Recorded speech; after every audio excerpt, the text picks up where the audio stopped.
दोस्तों, आज की कहानी है बहू अपने पैसे मायके में दे आती होगी, हमारे ऊपर क्यों खर्च करेगी। दोस्तों, कहानी शुरू करने से पहले अगर आपने चैनल को सब्सक्राइब नहीं किया हो तो कर लीजिए ताकि आपके पास पहुंच सके हर नया वीडियो। आप घर में सबको तो 30,000 रुपया देते हैं और मंथली पॉकेट मनी भी देते हैं, लेकिन मैं तो आपकी पत्नी हूँ, मुझे नहीं देते।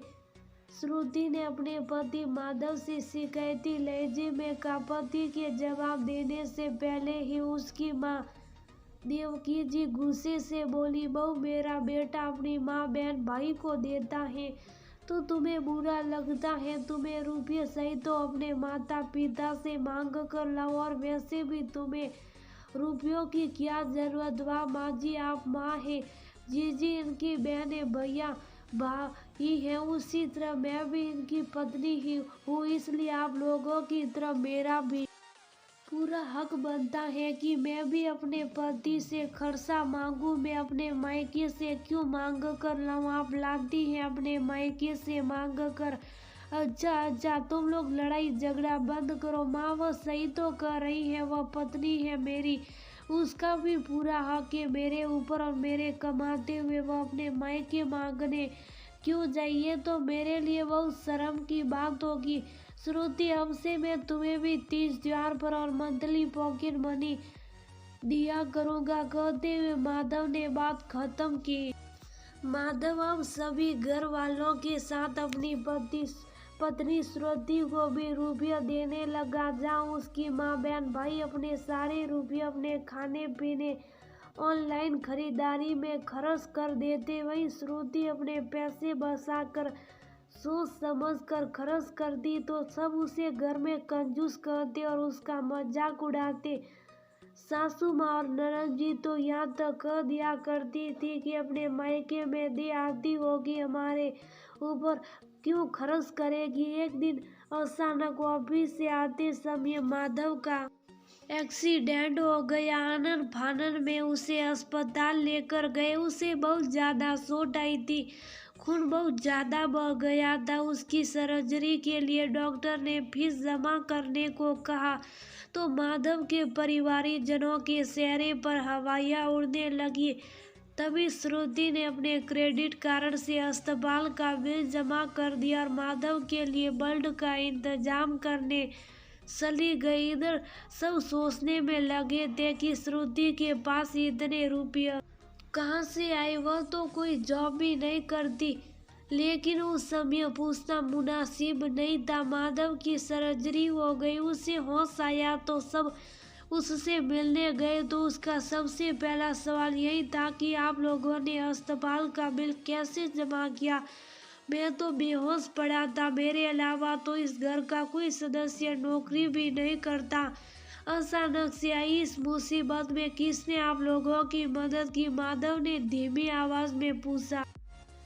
तुम परेशान मत हो, अस्पताल का बिल श्रुति ने जमा किया। देवकी जी बेटे का सर सहलाते हुए बोली, श्रुति तुमने कहाँ से जमा की? क्या तुमने अपने मायके वालों से रुपये लिए? माधव ने परेशान होते हुए पूछा। माधव, ये आपके दिए हुए पैसे हैं जिन्हें मैं हमेशा बचा कर रखती थी। मेरी सारी ज़रूरतें तो आप पूरी करते थे, फिर मैं फिजूल में उन्हें क्यों खर्च करती? मैं अपने सारे पैसे बैंक में जमा कर देती थी। मैंने हमेशा अपनी माँ को देखा है, वह हमेशा हर मौके पर पापा से रुपये जरूर लेती थी और पापा भी उन्हें कभी मना नहीं करते थे। जब भी घर में ऐसी कोई ज़रूरत अचानक आ जाती तो माँ की बचत काम आती। पापा को भी माँ पर पूरा भरोसा रहता था कि घर में किसी के पास रुपये हो या ना हो, लेकिन माँ के पास रुपये जरूर होंगे। मैंने भी उन्हें ऐसे ही बचत करना सीखा, इसलिए हर समय आप से मंथली खर्च और 30,000 पर रुपये मांगती रहती थी। आज वही रुपये इकट्ठे होकर 1,00,000 रुपये हो गए थे। आज अगर ये रुपये नहीं होते तो मैं क्या करती? कहते कहते श्रुति सिसकने लगी। जिस घर में तुम्हारे जैसी सुघड़ समझदार गृहिणी होगी वहाँ कभी कुछ नहीं बिगड़ सकता। माधव तो हम सभी को बराबर पैसे देता था, लेकिन हम लोगों ने कभी बचत करने के बारे में सोचा भी नहीं। सब पैसे अपने ऐशो आराम पर खर्च कर देते थे। सोचते थे बाकी सारे खर्चों की जिम्मेदारी सिर्फ माधव की है। ये तो कभी सोचा ही नहीं था कि कभी माधव को कुछ हुआ तो हम लोग क्या करेंगे। और आज वही हुआ। अगर श्रुति की बचत की हुई रकम नहीं होती तो माधव की सर्जरी कैसे होती। हमारा बेटा हमारे साथ से निकल जाता। मैं तो ये सोच कर ही सिर जाती हूँ। देवकी जी फपक कर रोने लगी। भाभी, आपने हम सभी को बहुत अच्छी सीख दी कि हम सभी को भविष्य के लिए बचत जरूर करनी चाहिए। पता नहीं कब कौन सी जरूरत अचानक आ जाए। ननद दिशा ने कहा, अब तो मैं तुम्हें और ज्यादा रुपये दे दिया करूँगा। कम से कम तुम जोड़ कर रखोगी और समय पर हमारे काम आएंगे। क्यों माँ, कुछ गलत तो नहीं कहा?